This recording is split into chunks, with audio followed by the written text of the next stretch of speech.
Hi நண்பர்களே, இன்னைக்கு நம்ம ரம்ஜான் ஸ்பெஷலான கஸ்டர்ட் கீர் செய்ய போகிறோம். வாங்க எப்படி செய்யறதுன்னு பார்த்துடலாம். வீடியோக்குள்ளே போக முன்னாடி நம்ம சேனலில் ஃபஸ்ட் டைம் பார்க்கிங்கன்னா சப்ஸ்கிரைப் பண்ணிவிடுங்க. பக்கத்தில் இருக்க பெல் ஐக்கனையும் கிளிக் பண்ணிவிடுங்க. அப்போ தான் நான் போடக்கூடிய வீடியோஸ்லாம் உடனுக்குடன் நோட்டிஃபிகேஷனாக வரும். வாங்க வீடியோக்குள்ளே போகலாம். கடாயில் ஒரு ஸ்பூன் அளவுக்கு நெய் சேர்த்துக்கலாம். இப்போது நெய் உருகி சூடாகிட்டு கொஞ்சம் முந்திரி பருப்பு இதில் சேர்த்துக்கலாம்.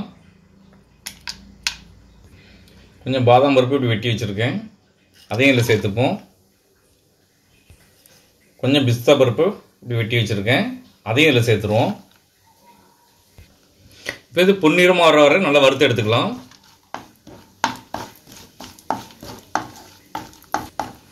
நான் இன்னைக்கு முந்திரி பாதாம் பிஸ்தா எடுத்துருக்கேன். நீங்கள் உங்களுக்கு பிடிச்ச மாதிரி நட்ஸுகளை எடுத்துக்கிடுங்க. இப்போ எடுத்துடலாம். இதை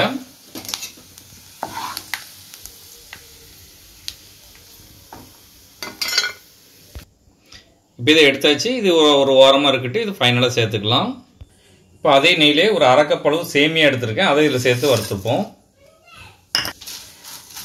நல்லா பொன்னிறமாக வர்ற அளவுக்கு நல்லா வறுத்து எடுத்துக்கலாம்.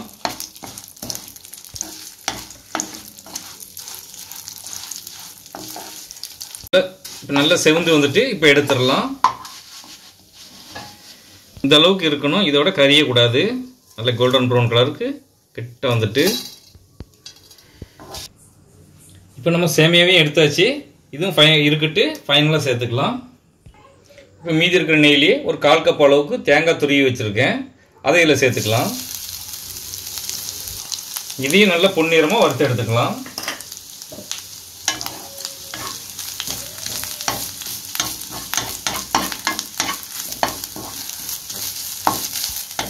நம்ம அந்த தேங்காய் துருவில் நெய்யில் வதக்கும் போது நல்ல வாசமாக நல்ல டேஸ்ட்டாக இருக்கும். இப்போ நல்லா செவந்து வந்துட்டு இப்போ எடுத்து வச்சிடலாம்.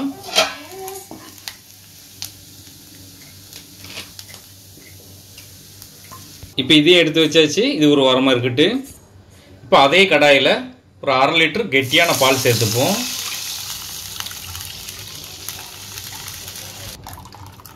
நான் ஏற்கனவே காய்ச்சி வச்ச பாலை எடுத்திருக்கேன். நீங்கள் காய்ச்சாத பால்னா காய்ச்சிட்டு அதில் சேர்த்துக்கிடுங்க. இப்போ பாலுக்கு தேவையான அளவு சீனி சேர்த்துக்கலாம்.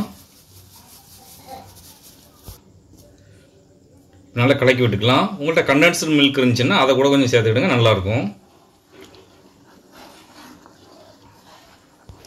இந்த ரெசிபிக்கு நல்ல கெட்டியான பாலாக எடுத்துக்கிடுங்க, அப்போ தான் டேஸ்ட் நல்ல ரிச்சாக இருக்கும்.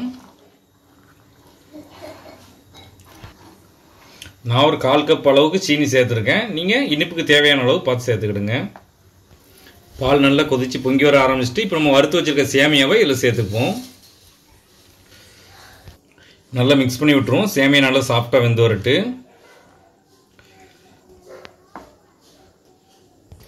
இப்போ சேமியா ஓரளவு பாதி அளவுக்கு வெந்துட்டு இப்போ இந்த காஞ்ச பேரிச்சம்பழத்தை இப்படி வெட்டி வச்சுருக்கேன், இதை இதில் சேர்த்துப்போம்.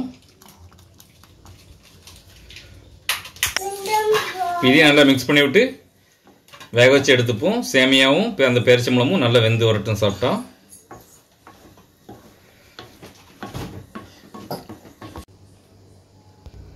சேமியாவும் பேரிச்சம்பழமும் நல்லா வெந்து பால் கெட்டியாகி வந்திருக்கு.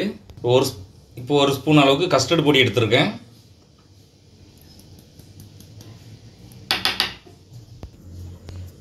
கொஞ்சமாக தண்ணி சேர்த்துப்போம். நல்லா மிக்ஸ் பண்ணி விட்டுருவோம். கட்டி இல்லாமல் கரைச்சிக்கலாம். இப்போ இதை இதில் சேர்த்துக்கலாம்.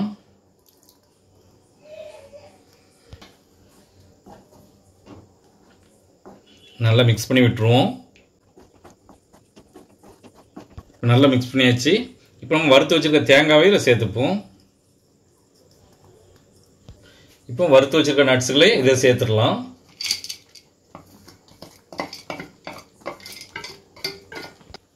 இப்போ எல்லாத்தையும் சேர்த்து நல்லா மிக்ஸ் பண்ணி விட்டுருவோம்.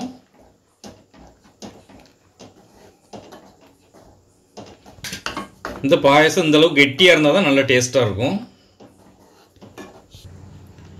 இப்போ ஸ்டவ் ஆஃப் பண்ணி எடுத்து வச்சுருவோம். இதை நீங்கள் சூடாகவும் சாப்பிட்லாம், ஃப்ரிட்ஜில் வச்சு நல்லா ஜில்லாகவும் சாப்பிட்லாம். இப்போ பாயசத்தை எடுத்து வச்சாச்சு. இதில் இப்போ கொஞ்சமாக டூட்டி ஃப்ரூட்டி சேர்த்துக்கலாம்.